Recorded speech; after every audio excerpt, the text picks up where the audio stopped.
Bismillahirrahmanirrahim. Assalamualaikum warahmatullahi wabarakatuh. Alhamdulillahirabbil alamin wa bihi nasta'inu wa ala umuri dunya waddin. Assalatu wassalamu ala asrofil anbiya wal mursalin wa ala alihi wa sahbihi ajmain. Pada kesempatan ini saya akan mempresentasikan sebuah materi dari mata kuliah Balaghah 2 dengan judul Tasbih, Majaz, dan Kinayah dalam Al-Quran Juz 9. Tasbih merupakan perumpamaan suatu hal dengan hal yang lain yang memiliki kesamaan sifat dengan hal yang lain tersebut dengan menggunakan suatu alat atau penanda. Berikut ini salah satu ayat tasbih yang terdapat dalam Al-Quran Juz 9, yakni pada surah Al-A'raf ayat 171 yang berbunyi A'udzu billahi minasyaitonir rajim. Bismillahirrahmanirrahim. Wa idh nataqnal jabala fawqahum ka'annahu dhullatun wa dhannu annahu waqi'un bihim. Al-A'raf ayat 171 yang artinya, dan ingatlah ketika kami mengangkat gunung ke atas mereka seakan-akan gunung itu naungan awan, dan mereka yakin bahwa gunung itu akan jatuh menimpa mereka. Jenis gaya bahasa tasbih. Pada ayat di atas menjelaskan bagaimana ketika Allah mengangkat gunung atau bukit ke atas kepala pendahulu mereka yang ada pada zaman Nabi Musa, hingga gunung atau bukit itu seperti awan yang ada di atas kepala mereka. Mereka melihat ke atas kepala mereka dan merasa yakin bahwa gunung itu akan menimpa kepala mereka. Pada ayat tersebut, ketika gunung diangkat seakan-akan seperti awan yang berada di atas kepala kaum itu, sehingga mereka pun merasakan beratnya tertimpa beban gunung yang ada di atas kepala mereka. Penanda pada ayat ini adalah ka'anna, sehingga termasuk ke dalam kategori tasbih mufassal. Alasan kewajaran penggunaan tasbih. Perumpamaan gunung yang diangkat ke atas kepala kaum pada zaman Nabi Musa itu seakan-akan seperti awan yang menaungi kepala mereka, sehingga mereka merasakan beratnya ditimpa sebuah gunung di atas kepala mereka. Aspek estetika dalam kelompok ayat bertasbih. Estetika pada ayat ini adalah perumpamaan gunung yang diangkat ke atas kepala kaum pada zaman Nabi Musa itu seakan-akan seperti awan yang menaungi kepala mereka, sehingga mereka merasakan beratnya ditimpa sebuah gunung di atas kepala mereka. Selanjutnya, majaz adalah lafaz yang digunakan pada selain arti yang ditetapkan karena adanya persesuaian serta qarinah atau pertanda yang mencegah untuk menghendaki makna aslinya.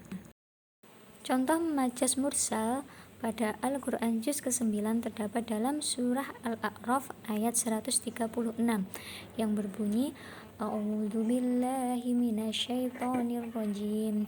Bismillahirrahmanirrahim. Fantaqamna minhum fa'aghraqnahum fil yammi bi'annahum kadzabu biayatina wa kanu anha ghafilin. Al-A'raf ayat 136 yang artinya, maka kami hukum sebagian dari mereka, lalu kami tenggelamkan mereka di laut karena mereka telah mendustakan ayat-ayat kami dan melalaikan ayat-ayat kami. Dalam ayat ini terdapat ungkapan yang mengandung majaz mursal, yaitu pada kalimat fa'aghraqnahum fil yammi. Maksud dari al-yammi atau laut ini adalah laut yang Allah belah pada saat Nabi Musa dikejar bala tentara Fir'aun. Penjelasan selanjutnya yaitu tentang kinayah. Kinayah merupakan perkataan tentang sesuatu yang diungkapkan dengan sesuatu yang lainnya, atau bisa disebut juga kata atau kalimat sindiran. Contoh kinayah yang terdapat dalam Al-Quran Juz ke-9 yakni terdapat pada surah Al-A'raf ayat 149 yang berbunyi A'udzu billahi minasyaitonir rajim.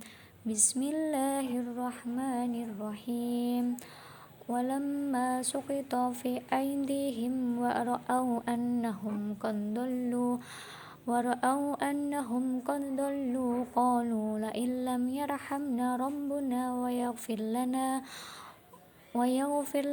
lanakunanna minal khasirin.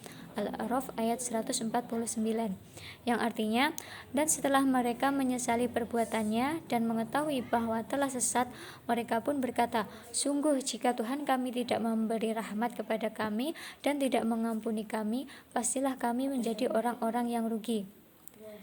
Kategori kinayah. Surat Al-A'raf ayat ke-149 di atas memberikan penjelasan mengenai penyesalan kaum Bani Israel akan perbuatan mereka yang sesat. Dalam ayat tersebut terdapat ungkapan kinayah, yakni pada lafadz walamma suqita fi aidihim, yang memiliki arti tekstual setelah mereka dijatuhkan oleh tangan mereka sendiri. Akan tetapi yang dimaksudkan pada lafaz tersebut ialah setelah mereka atau kaum Bani Israel menyesali perbuatannya. Ungkapan kinayah pada ayat ini termasuk ke dalam kinayah dari sifah qoribah karena adanya perpindahan makna asli kepada makna yang ditujukan tanpa penggunaan perantara. Alasan kewajaran penggunaan kinayah. Ayat tersebut berbicara mengenai penyesalan kaum Nabi Musa atau Bani Israel akan perbuatan mereka yang sesat.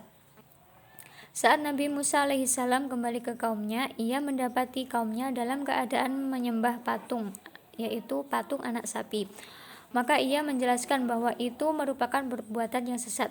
Kaum Bani Israel mengakui bahwa mereka telah sesat dan berkata, sungguh jika Tuhan kami tidak memberi rahmat kepada kami dan tidak mengampuni kami, pastilah kami akan menjadi orang yang merugi, yakni termasuk ke dalam golongan orang yang binasa.